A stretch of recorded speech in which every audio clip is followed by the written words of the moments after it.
रात के चमकते आसमान में जब हम सर उठाकर देखते हैं तो हमें अपने सोलर सिस्टम के कुछ ग्रह और ब्रह्मांड के लाखों सितारे दिखाई देते हैं। इन सब में एक एक सितारा हमारी पृथ्वी से लाखों गुना बड़ा है और इन सब के बीच की दूरी हजारों प्रकाश वर्ष है।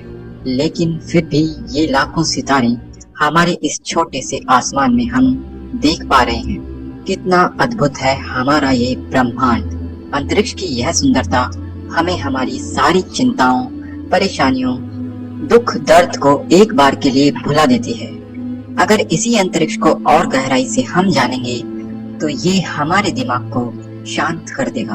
हमें इसे जानना चाहिए। तो चलिए आज सभी चिंताओं को छोड़कर, सब कुछ भूलकर सिर्फ कुछ समय दीजिए इस अंतरिक्ष की सैर करने को, क्योंकि ऐसा मौका दोबारा कभी नहीं मिलेगा। चलिए चलते हैं हमारे अंतरिक्ष के सफर पर। हमारी अंतरिक्ष यात्रा शुरू होती है हमारे अपने प्यारे ग्रह पृथ्वी से। हम अपनी पृथ्वी से 90 किलोमीटर ऊपर आ चुके हैं, अपनी सभी चिंताओं को छोड़कर। कितनी प्यारी है हमारी धरती और ये है हमारा चांद। इसकी सतह पर बने हजारों क्रेटर्स इस बात के गवाह है कि लाखों वर्ष पहले करोड़ों एस्टेरॉइड्स की वर्षा यहाँ हुई होगी। चांद से कुछ ऐसी दिखाई देती है हमारी पृथ्वी। चांद की इस वीरान भूमि पर कहीं कोई जीवन दिखाई नहीं देता है। और ये है नील आर्मस्ट्रांग के पहले फुटप्रिंट्स जो आज भी चांद की सतह पर मौजूद हैं और करोड़ों सालों तक रहेंगे। चलिए अब हम चलते हैं किसी और ग्रह पर। पृथ्वी से 125 मिलियन किलोमीटर दूर ये है वीनस। ये हमारे ग्रह पृथ्वी की बहन है। इसे हम पृथ्वी से नंगी आंखों से देख सकते हैं। पूरब में ये नए दिन का स्वागत करती है तो पश्चिम को रात में अलविदा कहती है। ये आकार और गुरुत्वाकर्षण बल में पृथ्वी के बराबर है, लेकिन अंदर झांकने पर यह किसी नर्क से कम नहीं है। इसके एटमॉस्फेयर में सल्फ्यूरिक एसिड से बने बादल हैं और यहाँ CO2 की मात्रा काफी अधिक है। वीनस का ये एटमॉस्फेयर इसे काफी गर्म रखता है। सूर्य से बुध की अपेक्षा दूर होते हुए भी यह बुध से काफी गर्म है। यहाँ सरफेस टेम्परेचर 900 डिग्री है। जीवन की कल्पना तो यहाँ संभव ही नहीं। यहाँ पर एक दिन यहाँ के एक साल से बड़ा होता है। अब हम इस वातावरण में अधिक देर तक नहीं रह सकते। चलते हैं हमारे अगले पड़ाव पर। ये है हमारा सूर्य। इसकी चमक में छुपा है हमारा अगला पड़ाव, मरकरी यानी बुध। सूर्य के पास होते हुए भी यहाँ दिन और रात के तापमान में जमीन आसमान का अंतर है। रात में -275 डिग्रीज तो दिन में 800 डिग्री। बुध ग्रह की कोर हमारे चांद जितनी बड़ी है, जो कि आयरन से बनी है और इसकी ऊपरी परत पथरीली है। इसे हम एक लोहे का गोला कह सकते हैं। और ये है हमारा दिव्य सूर्य। इसी पर सभी ग्रह टिके हैं और टिका है हमारी पृथ्वी पर जीवन। यही किसी घोड़े की तरह अपने रथ में सभी ग्रहों को घुमाता है। इसकी 7 रश्मियों का प्रकाश हमें जीवन देता है। ये इतना विशाल है कि इसमें हमारी पृथ्वी जितनी 13 लाख पृथ्वी समा सकती है। इसकी सरफेस का तापमान 6000 डिग्री सेल्सियस है। सूर्य हर सेकंड लाखों टन पदार्थ को एनर्जी में बदल रहा है। यहाँ पर इलेक्ट्रिकल और मैग्नेटिक फोर्सेस से ऐसे दैत्याकार मोल्टन गैस लूप बनते हैं जो इतने ऊपर तक उठते हैं कि इनमें कई धरती समा सकती हैं और ये हजारों ज्वालामुखियों से भी अधिक ऊर्जावान है। ये लूप जहाँ से उठते हैं उसे सन स्पॉट कहा जाता है। सूर्य पर होते हुए भी ये दिखाई देने में ब्लैक है क्योंकि इसके आसपास की लेयर से इनका टेम्परेचर कम है। बाहर से इतना विचित्र सूर्य अंदर से और भयानक और विचित्र होगा। सूर्य के अंदर की दुनिया को हम कभी और देखेंगे। फिलहाल हमें चलना चाहिए वहाँ जहाँ हमारा भविष्य हमारा इंतजार कर रहा है, द रेड प्लेनेट मार्स, जहाँ हम भविष्य में अपनी कॉलोनी बसाएंगे। मार्स हमारी एकमात्र आशा है भविष्य की, क्योंकि सिर्फ यही एक ग्रह है जहाँ हम अपनी पहली बस्ती बसा सकते हैं। यहाँ का एटमॉस्फेयर पृथ्वी की अपेक्षा पतला है और ओजोन गैस के अभाव में यहाँ रेडिएशन से बचना संभव नहीं है। अब तक यहाँ जीवन का कोई नामो निशान हमें नहीं मिला है। हो सकता है यहाँ का जीवन लुप्त हो गया हो, जिस तरह पृथ्वी पर कई बार हो चुका है। ये है ओलंपस, मंगल का सबसे बड़ा पहाड़, जो कि पृथ्वी पर माउंट एवरेस्ट से भी 3 गुना बड़ा है। मंगल की ये घाटियां बयान करती है कि कभी यहाँ पर पानी बहा करता होगा, और अगर पानी था तो जीवन भी रहा होगा। लेकिन आखिर जीवन था तो जीवन गया कहाँ? हो सकता है कि जीवन ने यहीं से पृथ्वी पर छलांग मारी हो। यह तो भविष्य ही बताएगा। अब हमें मंगल को अलविदा कहना चाहिए। मंगल से दूर चलते वक्त अब हमारी यात्रा थोड़ी मुश्किल हो सकती है, क्योंकि हमें गुजरना होगा लाखों आवारा घूमते एस्टेरॉइड्स के समुद्र से। ये एक एस्टेरॉइड बेल्ट है जो मंगल और बृहस्पति के बीच है। ये सभी एस्टेरॉइड वो बदकिस्मत चट्टानों के टुकड़े हैं जो एक ग्रह में तब्दील नहीं हो पाए, और सोलर सिस्टम के बनने से लेकर अब तक ये आवारा चट्टानों के टुकड़े किसी न किसी को अपना शिकार बना ही लेते हैं। खैर, अब हम आसानी से इन्हें पार कर चुके हैं और पहुंच चुके हैं पृथ्वी के रक्षक गुरु ग्रह पर। सोलर सिस्टम के निर्माण से लेकर अब तक इसने हजारों बार पृथ्वी को बचाया है। गैस का ये गुब्बार इतना विशाल है कि हमारे जैसी 1000 पृथ्वी को ये अपने अंदर शरण दे सकता है। ये देखिए, द ग्रेट रेड स्पॉट। ये एक तूफान है जो पृथ्वी से 3 गुना बड़ा है और पिछले 300 सालों से लगातार यहाँ उत्पात मचा रहा है। ऐसे कई तूफान जुपिटर में चलते रहते हैं। यहाँ की बिजली का एक स्पार्क 10,000 वोल्ट्स के बराबर है। ऐसे बिजली के झटके यहाँ पर चलते ही रहते हैं। इसके अंदर जाना खतरे से खाली नहीं होगा। हमें इसके पास एक पड़ाव ढूंढना चाहिए। ये है जुपिटर का सबसे नजदीक चंद्रमा आयु। इस चंद्र के मोल्टन वोल्केनो लावा उगल रहे हैं। यहाँ से हमें एक दूसरी आशा की किरण दिखाई दे रही है, जहाँ जीवन की संभावना भी हो सकती है। यह है जुपिटर का दूसरा चंद्रमा यूरोपा। इसकी सतह पूरी तरह से बर्फ से ढकी है। संभव है कि इस बर्फ के नीचे पानी हो और वहाँ जीवन पनप रहा हो। इसे जानने के लिए हमें यहाँ कोई स्पेस मिशन भेजना होगा, लेकिन इसके पड़ोसी ग्रह पर इंसान का एक दूत पहुंच चुका है। नासा का कैसिनी स्पेस प्रोब, जो चक्कर लगा रहा है एक रिंग प्लेनेट शनि के। शनि, जिसे हमने पृथ्वी से कई बार निहारा है। शनि ग्रह काफी बड़ा होते हुए भी इतना हल्का है कि यह पानी में तैर सकता है। इसकी रिंग्स इतनी बड़ी है कि पृथ्वी से चांद तक की दूरी तक समा सकती है। और ये है शनि ग्रह का चंद्र टाइटन, हमारी तीसरी आशा की किरण, जहां जीवन संभव हो सकता है। इसके अंदर एक एटमॉस्फेयर है, हवाएं हैं, बारिश भी है और यहाँ तक कि सीजन्स भी है। नदियां, झीलें और समुद्र भी है, और देखने में पृथ्वी से काफी समान दिखाई देता है। हम इंसानों ने यहाँ भी अपना एक दूत भेज दिया है, ह्यूगेन स्पेसक्राफ्ट। इस भयंकर वातावरण में हमारा ये योद्धा यहाँ की इंफॉर्मेशन हमें भेज रहा है, ताकि हम इस ग्रह को और अधिक जान सके।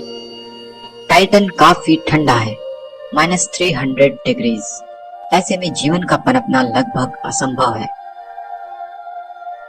अब हमें टाइटन को अलविदा कहना चाहिए, क्योंकि अभी पूरा ब्रह्मांड हमारा इंतजार कर रहा है। हमारी मुलाकात होनी है अब शनि के 2 जुड़वां छोटे भाई यूरेनस और नेपच्यून से। यूरेनस भी एक गैस जाइंट है। इसे आइसी प्लैनेट भी बोला जाता है। और ये है इसका जुड़वां भाई नेपच्यून। इसका नेचुरल सैटेलाइट ट्राइटन है, जो कि सॉलिड है, लेकिन ट्राइटन स्टेबल नहीं है। यह नेपच्यून के चारों ओर उसके घूर्णन की विपरीत दिशा में घूमता है।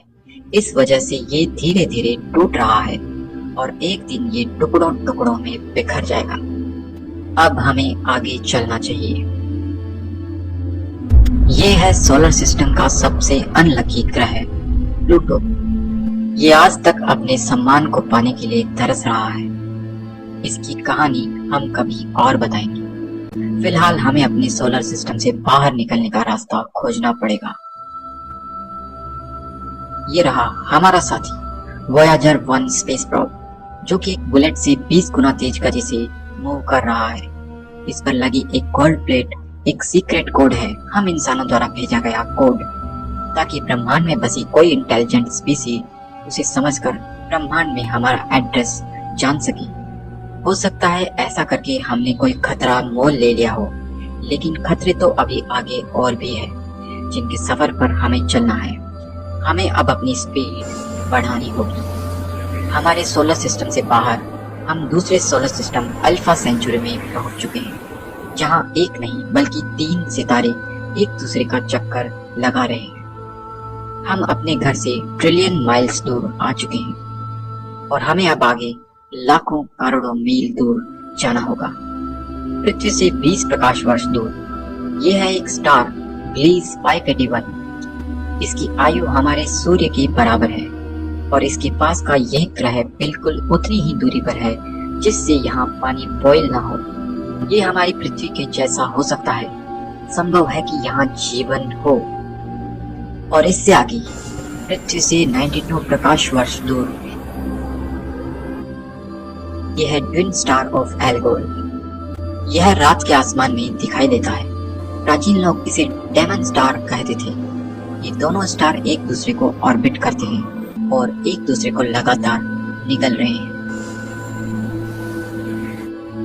ये है ओरियन मॉलिक्यूलर क्लाउड, पृथ्वी से 1300 प्रकाश वर्ष दूर एक गैस और धूल का बादल जो हजारों प्रकाश वर्ष में फैला है और इसमें जन्म हो रहा है नए सितारों का।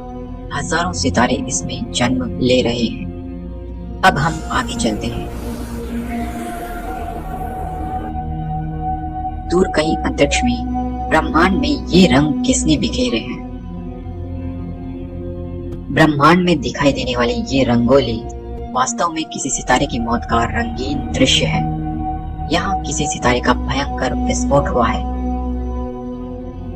और उसका पुनर्जन्म हुआ है एक नए स्टार के रूप में, जिसे कहा जाता है व्हाइट ड्वार्फ। इसका घनत्व हमारी कल्पना से परे है। ये इतना ज्यादा घना है कि इसकी एक चम्मच का वजन 1 टन के बराबर होगा और एक दिन हमारे सूर्य का भी यही हश्र होगा। बस 6 अरब साल और हम इस सुंदर रचना को देखने के लिए नहीं बचेंगे। देख पाएंगे तो इससे पहले के विनाशकारी विस्फोट हो। लेकिन ब्रह्मांड में इससे भी बड़े सूर्य हैं जिनका पुनर्जन्म होता है एक न्यूट्रॉन स्टार के रूप में। एक बड़े सूर्य ने एक विस्फोट में अपना सारा पदार्थ उड़ेल कर ये रूप ले लिया है, जो कि व्हाइट ड्वार्फ से भी काफी खतरनाक है। सिर्फ 12 मील की चौड़ाई का ये न्यूट्रॉन स्टार, जिसके एक चम्मच पदार्थ का वजन हजारों टन के बराबर होगा, ये काफी तेज घूमता है। ब्रह्मांड में कुछ ऐसे न्यूट्रॉन स्टार है जिनकी स्पिनिंग स्पीड इतनी तेज है, अगर आप उनके सरफेस पर खड़े हो जाएं, तो आप लाइट की स्पीड के 25% स्पीड को अचीव कर लोगे। हमें एक अज्ञात चीज अपनी तरफ खींच रही है और लगता है वह इससे भी ताकतवर है। ये ही है ब्रह्मांड का सबसे बड़ा और सबसे भयंकर दानव, जिसकी भूख कभी शांत नहीं होती, जिसके अंदर जाने वाली कोई चीज आज तक कभी वापस न लौट पाई है न लौट पाएगी, जो पूरे ब्रह्मांड को भी निगल सकता है। प्रकाश भी इससे वापस नहीं लौट सकता। इसके अंदर आखिर क्या है, ये शायद हमेशा एक रहस्य ही रहेगा। इसके सामने अधिक देर तक रहना हमारे लिए ठीक नहीं होगा। ब्रह्मांड में इन हजारों दैत्यों को अपने अंदर किसने समाया हुआ है? ये है हमारी अपनी आकाश गंगा मिल्की वे, जिसने इन सभी विचित्र ग्रहों, उपग्रहों, उल्काओं और सूर्यों को अपने अंदर धारण किया है। इसमें 10 खरब तारे मौजूद है। 1 करोड़ से ज्यादा ब्लैक होल्स इसमें मौजूद है। ये इतनी विशाल है कि एक छोर से दूसरे छोर तक जाने में भी प्रकाश को 1 लाख साल लगेंगे। इतनी विशाल आकाशगंगा में हमारा घर पृथ्वी इसके किनारे पर है, जो इसकी विशालता के सामने सागर में एक बूंद भी नहीं है। अगर हमारा सोलर सिस्टम खत्म भी हो जाए तो इस विशाल समुद्र को क्या फर्क पड़ेगा? और क्या फर्क पड़ेगा एक समुद्र पर जब दूसरा समुद्र ही उसमें गिरने आ रहा हो? हाँ, और वो समुद्र है हमारी पड़ोसी आकाशगंगा एंड्रोमेडा, जो हमारी आकाशगंगा से टकराने आ रही है आने वाली 6 अरब साल बाद। लेकिन हमें घबराने की जरूरत नहीं है, क्योंकि तब हम भी नहीं रहेंगे।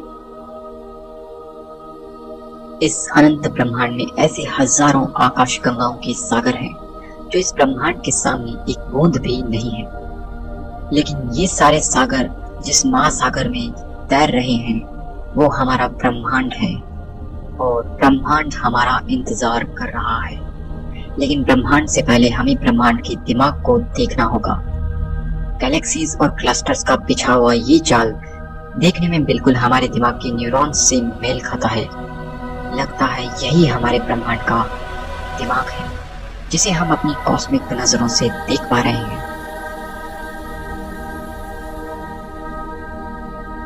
और ये है हमारा ब्रह्मांड, जिसमें लाखों गैलेक्सीज के समुद्र तैर रहे हैं। इसके आगे क्या है? क्या यह ब्रह्मांड भी किसी महासमुद्र का हिस्सा है? ये कोई नहीं जानता, और शायद जान भी नहीं सकता। हम ब्रह्मांड में काफी दूर आ चुके हैं। अब हमें अपने घर चलना चाहिए। हम अपने घर पृथ्वी पर फिर से लौट आए हैं, लेकिन ब्रह्मांड की ये सारी यादें हमारे दिमाग में तरोताजा रहेगी।